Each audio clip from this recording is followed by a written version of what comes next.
Hello there, welcome again to Daft Painter. This video will be about painting the Ultramarines paint scheme. It's definitely a popular chapter, especially with new players, so I've decided to steer this one towards new painters looking to pick up the common techniques used in painting, but there'll also be some advanced tips and information for those who want a challenge or are ready to take things to the next level. I'll start with the base colours first and how to line shade after that, then on to edge highlighting, and then if you're up to it, how to glaze some colours together using a brush. I'm starting off with a base coat of watered down Macleod Sky, which is a blue from Citadel Paints.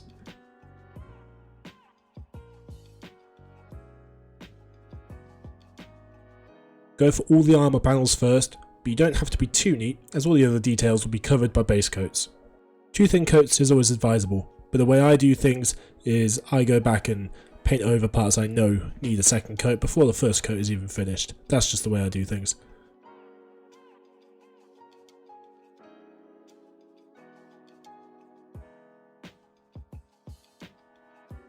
I'm not going to paint the gaps in the armour that has the undersuit showing.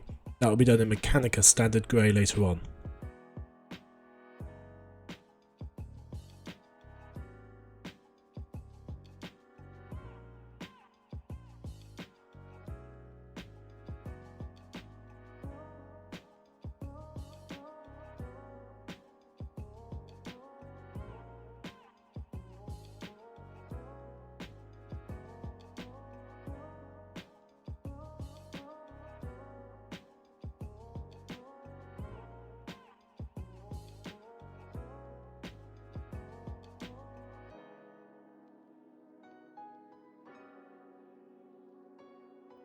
When you do large smooth areas like shoulder pads, make sure to keep the brush strokes going the same direction around the curve.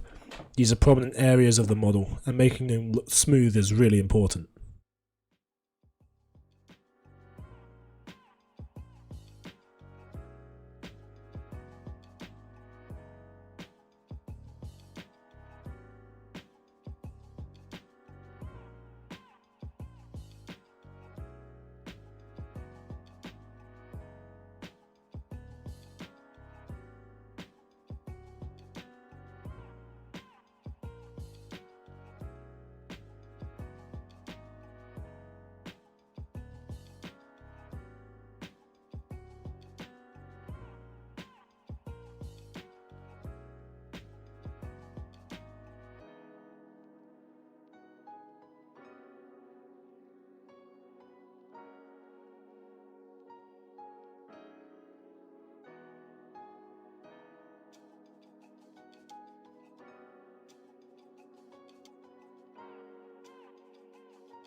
Ultramarines have a really iconic golden trim to their armour, so I've picked out parts that would wear this gold well. The standard ones are the shoulder pad edges and the aquila, but I've also picked out the kneecaps on these intercessors and the backpack vents. I'm doing this in Retributor armour, which is a darker gold, but it's a solid base colour, so it'll be brightened up with an edge highlight later.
I'm filling in the undersuit in Mechanica Standard Grey like I mentioned. You could use black for this, but I'm relying on a heavy shade to darken it down later. Use a fine brush for this so you don't touch the blue areas you've already done.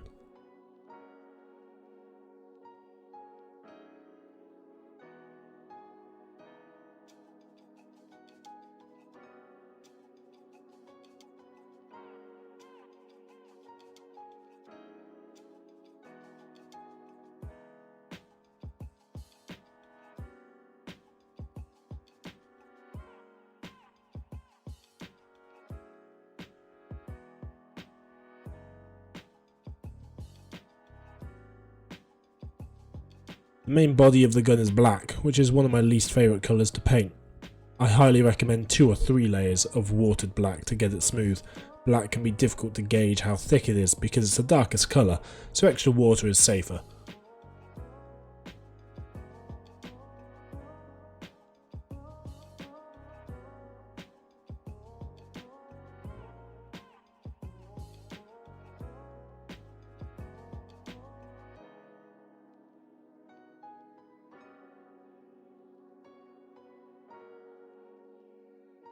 To finish off the guns, I used a metallic paint called lead belcher.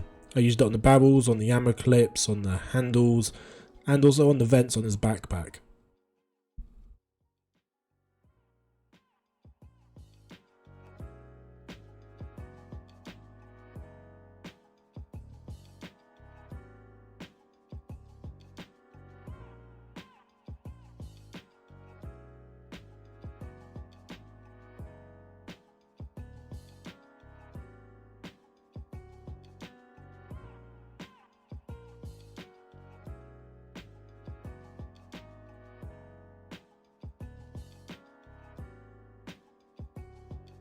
His flesh was painted with Kislev flesh, and I left his hair grey, as I kinda liked that colour anyway.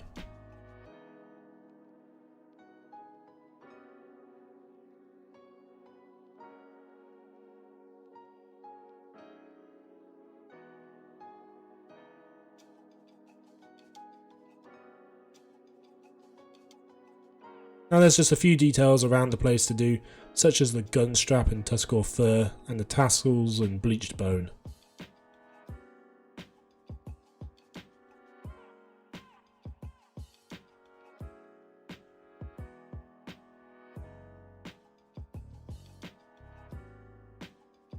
These are all the base colours finished, and I'm moving on to the part that a lot of people find difficulty in. A lot of models can be shaded by coating the entire thing in a layer of non-oil or other coloured shade. Space Marines are actually different. They have a lot of flat armour panels and shade doesn't sit well on it. It creates unnatural dark areas like stains on panels that should be brighter coloured. That's why I'm using a technique called line shading. I use a fine brush, get some shade on the brush and follow the crevices of the armour. You'll quickly get the feel for how much shade is too much on the brush, and even if you put too much on, it's easy to wipe off with tissue or even cover later in the base colour.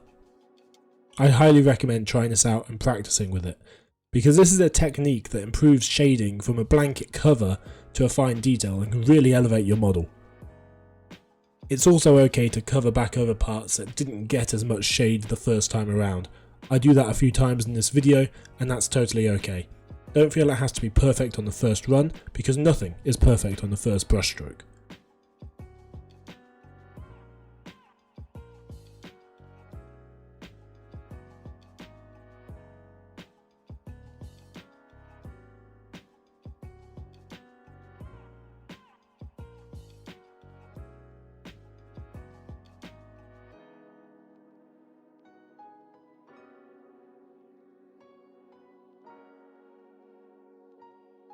The second shade I use is another popular one called Agrax Earth Shade, and I use this on the Kislev flesh.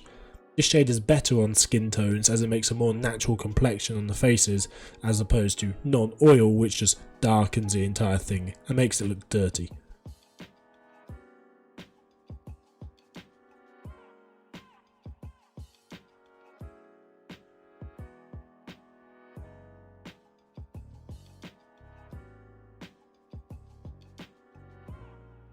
The next step is to edge highlight the armour in Lothern blue.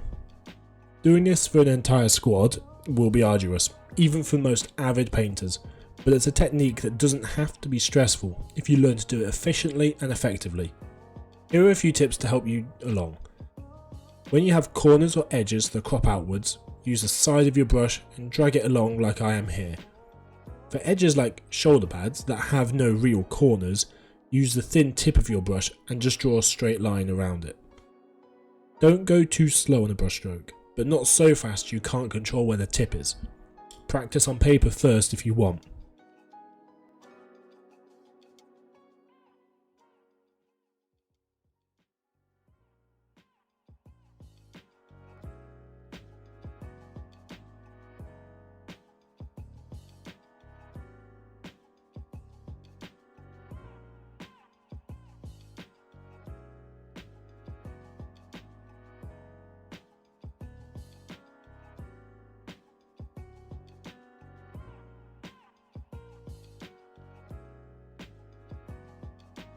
And don't be afraid to use your finger as a quick fix to a highlight you've splodged.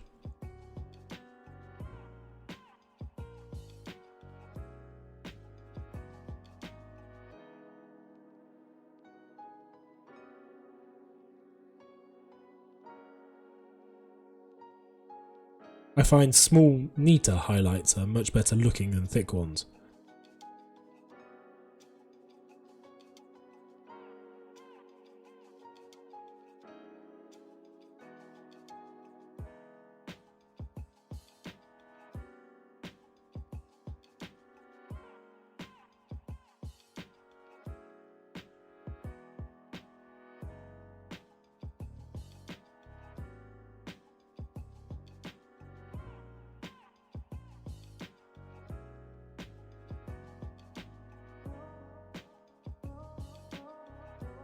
Then I do the same thing on the black guns with Mechanica Standard Grey.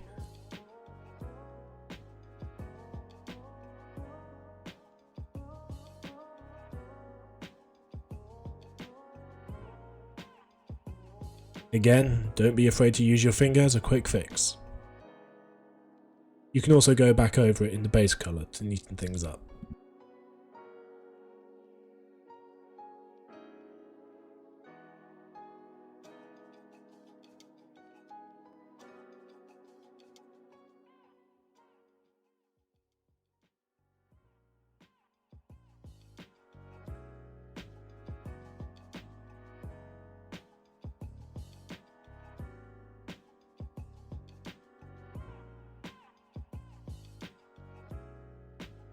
Using Auric Armour Gold, I highlight the gold trim too. I try and aim this towards the edges of the gold, but with the trim the entire thing can do. On the Aquila, I try and get out the skull and the tips of the wings.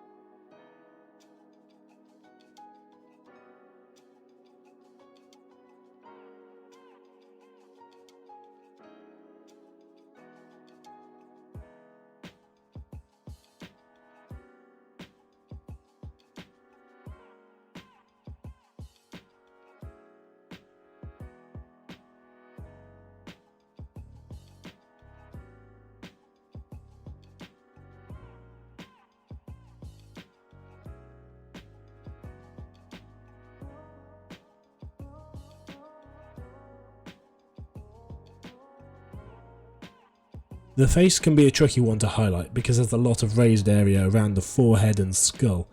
The point of a highlight is that it's not a block colour and just the tip to emulate light hitting it. Try to pick out prominent areas like the nose, eyebrows or cheekbones, and the very top of the forehead, and the sides in bleached bone.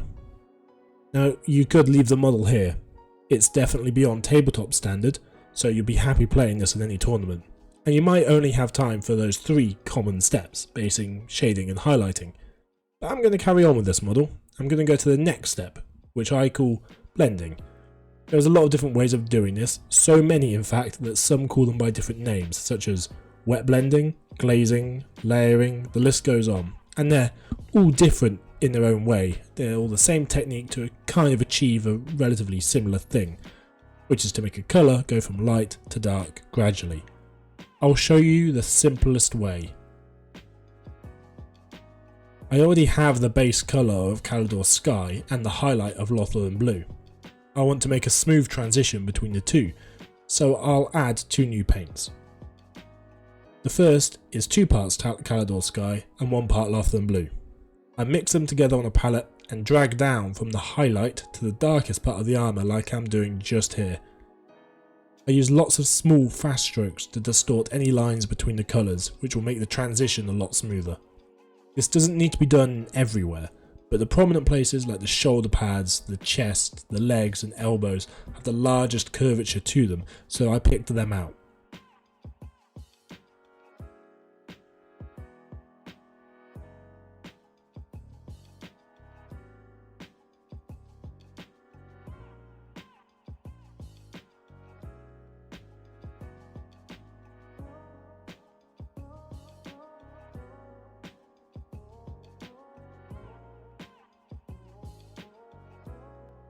Then I use 1 part Calidor Sky and 2 parts Lothern Blue and do the same thing. It's a bit lighter, it needs to be a bit smaller, and it needs to be just at the very tips near the Lothern Blue edge highlight. Again, drag it down with lots of small brush strokes. You could even go over in some places again in Lothern Blue for that little extra touch. And if you really wanted to show off, which I don't do here, mix a little white in with the Lothern Blue and just dot the very central or prominent areas of edge highlighting. That's how you paint Ultramarines. As I said, you can stop at whatever stage you're comfortable with, but I've displayed 4 stages to get your model to display standard. I hope you've enjoyed this tutorial. Like and subscribe for more videos like this, and I'll see you next time.